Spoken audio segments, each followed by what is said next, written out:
all, welcome back to the channel. As promised, we are doing our top 3 Indy 500s from the 1980s. This was a really great activity for me to do. As mentioned, I had to go back and watch the first half of the decade races, and it was awesome to see. I think looking at the 1980s from a higher level now, I think it's a decade that I definitely underappreciated as far as 500s go, and not seeing the whole decade for what it had to offer. We saw the rise of aerodynamics of the cars. Certainly played a role into getting us into the more modern 1990s, 2000s, where aerodynamics are extremely important.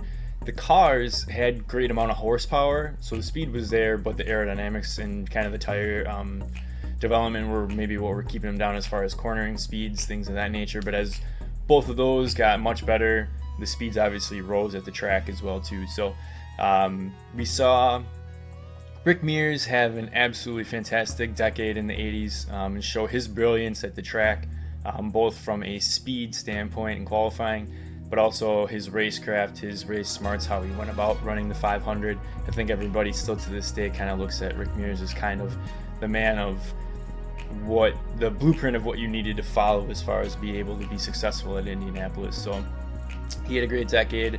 The first half of the decade kind of saw us bring the end of the career to Bobby Unser, who also was very, very good at the track. His brother Al Sr., obviously the Unser family in general was very good at the speedway, but Al Sr. had a good decade as well too and showed why he was so good there. But the latter half of the decade brought us the rise of Al Unser Jr. and the rise of Michael Andretti. And why this was kind of important was it also showed kind of the transitioning from some of the older established heroes at Indianapolis to bringing on the next generation of talent. We also saw Arie Luyendyk towards the latter half start to show up, and really Arie is fantastic at the Indianapolis Speedway as well too. So it was really great to see you get some new figures in there as well too. But you still had Mario Andretti running, and obviously he had his continued bad luck throughout the 80s at the Indianapolis 500, especially in 87. AJ Foyt was still racing, and obviously he had his struggles throughout the 80s as well too. But so you still had kind of the established figures that you were cheering for, but you had a lot of new, younger talent that was coming in that made more personalities, more people to root for.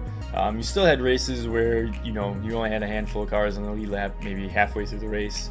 But I think with the mechanical failures still being somewhat prevalent, it always kind of left the imagination opens to say is who's going to be able to make it, who's not going to be able to make it. So without further ado, I'm going to give you my top 3 Indy 500s from the 1980s. I'd love to hear from you as far as what you would rank yours as, so make sure you let me know in the comments section. Here we go.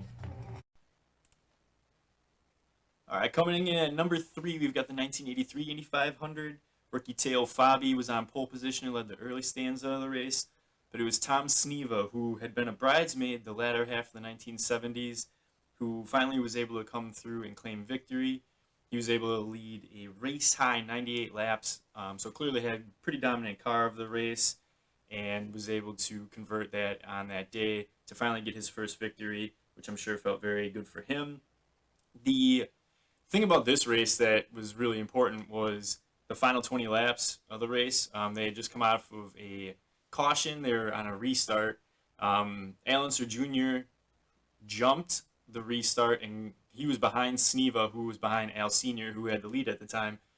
Al Jr. jumped them and said in the post-race interview he was trying to jump Sneva and not his dad, but ended up getting them both.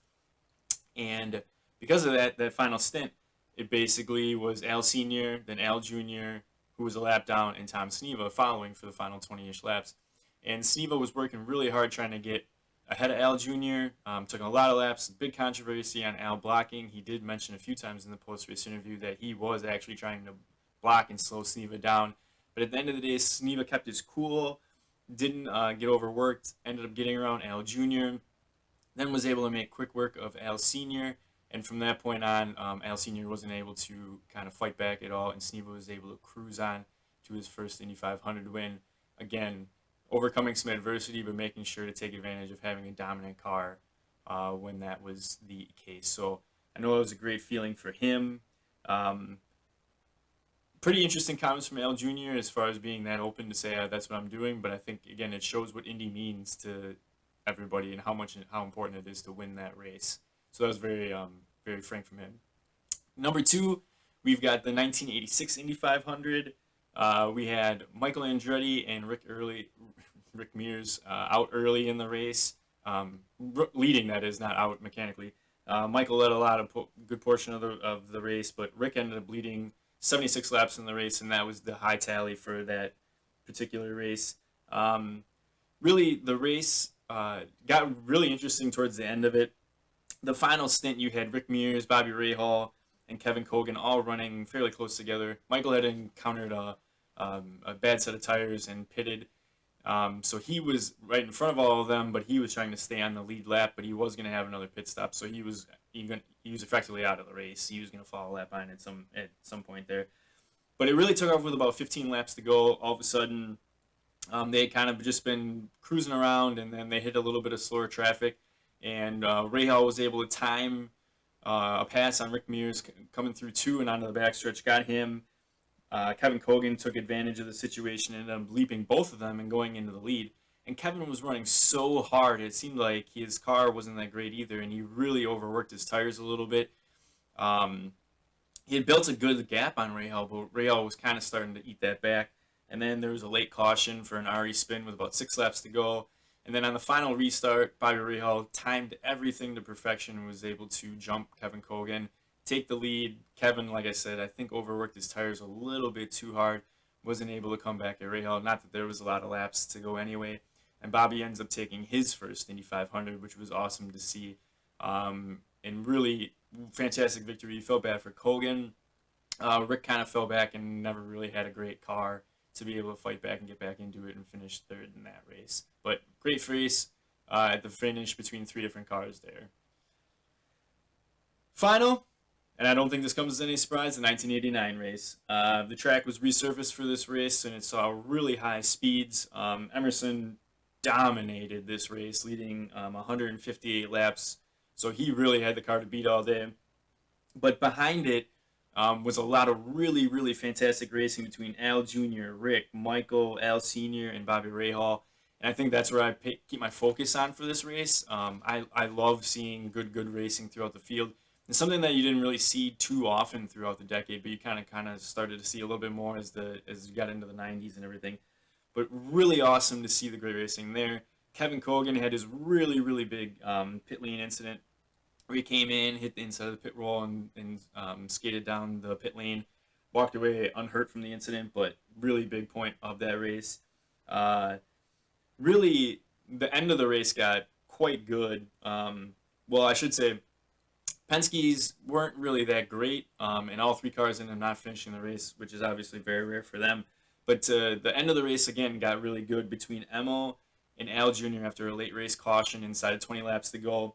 And they were starting to race, Emo kind of keeping Al Jr. at bay, and then they started running into traffic. Al gets Emo with about 6 laps to go, or 4 laps to go, I should say, and then leads. Emo gets him back on the last lap. Obviously, they had their turn 3 incident, and it really sparked what you would think would be anger was actually showing emotion as how important Indy meant. That Al was like, you put it on the line to win the race, I put it on the line to win the race, and that's what Indy's all about. So that's why the finish is there for me, why it's important. But the race overall, I thought was a really great race. So thanks again, as always, everybody, for taking time to watch the video. Again, let me know what you think of your 1980s Indy 500s and how you rank them. Take care, and we'll talk to you real soon.